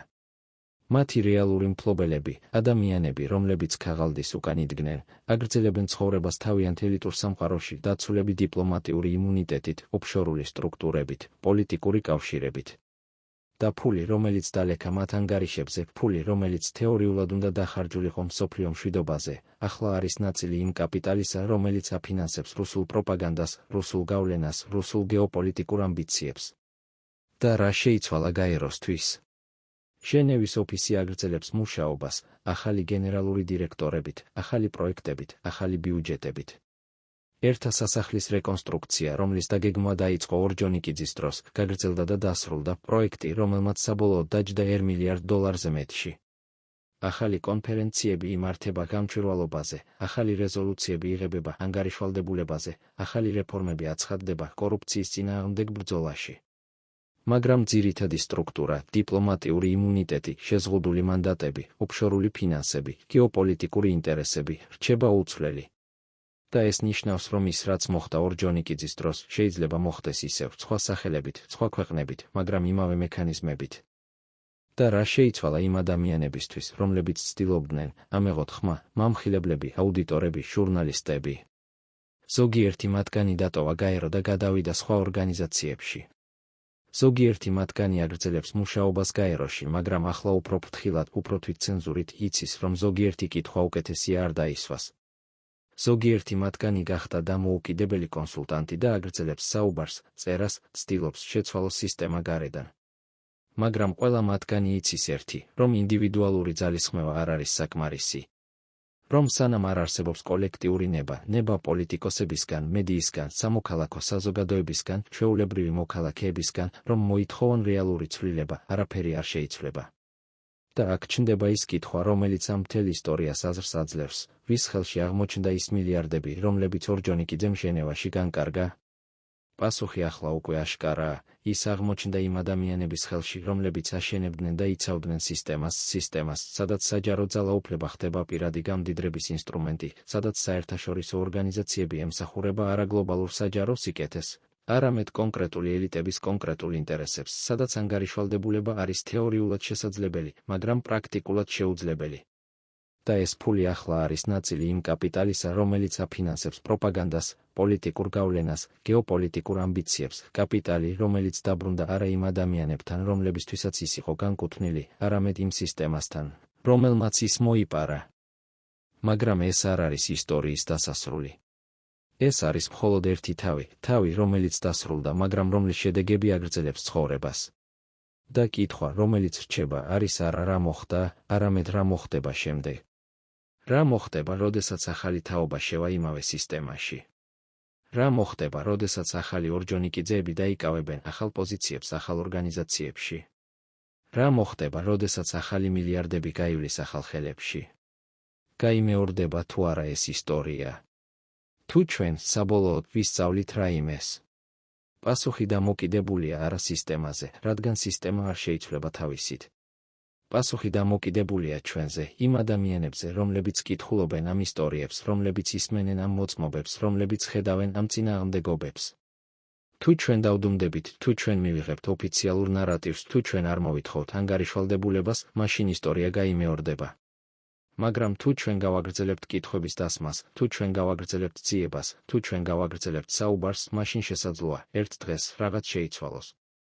და ეს არის ის, რაც ამ ისტორიას აზრს აძლევს, არა პასუხები, არამედ კითხვები.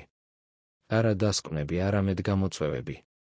არა დახურვა, არამედ გახსნა იმ საუბრისა, რომელიც უნდა გაგრძელდეს, იმ გამოძიების, რომელიც უნდა განახლდეს, იმ ბრძოლის, რომელიც უნდა გაგრძელდეს. რადგან სანამ ჩვენ ვიბრძვით, სანამ ჩვენ ვეძებთ, სანამ ჩვენ ვსაუბრობთ, იმედი რჩება. იმედი, რომ ერთ დღეს ის მილიარდები, რომლებიც დღეს არის ელიტების ხელში, დაბრუნდება იქ, სადაც მათ ადგილი აქვთ, ადამიანებთან, რომლებისთვისაც ისინი იყო განკუთვნილი. იმედი, რომ ერთ დღეს სისტემა, რომელიც ქმნის ორჯონიკიძეებს, საბოლოოდ შეიცვლება. იმედი, რომ ერთ დღეს ისტორია, რომელიც დღეს იწერება ფასადებით, საბოლოოდ ჩაიწერება სიმართლით. მაგრამ ეს იმედი არ არის გარანტია. ეს არის მხოლოდ შესაძლებლობა, რომელიც დამოკიდებულია ჩვენზე, ჩვენს არჩევანზე, ჩვენს მოქმედებაზე. და კითხვა, რომელიც რჩება ღია, არის, რას ავირჩევთ ჩვენ? დუმილს თუ საუბარს? მიღებას თუ გამოწვევას? ფასადს თუ სიმართლეს? პასუხი ჯერ არ არის მოცემული. პასუხი ჯერ იწერება, ყოველდღე, ყოველი არჩევანით, ყოველი სიტყვით, ყოველი მოქმედებით. და სწორედ ამიტომ, ეს ისტორია არ სრულდება აქ. ეს ისტორია გრძელდება ჩვენში, ჩვენი არჩევანებით, ჩვენი მომავლით.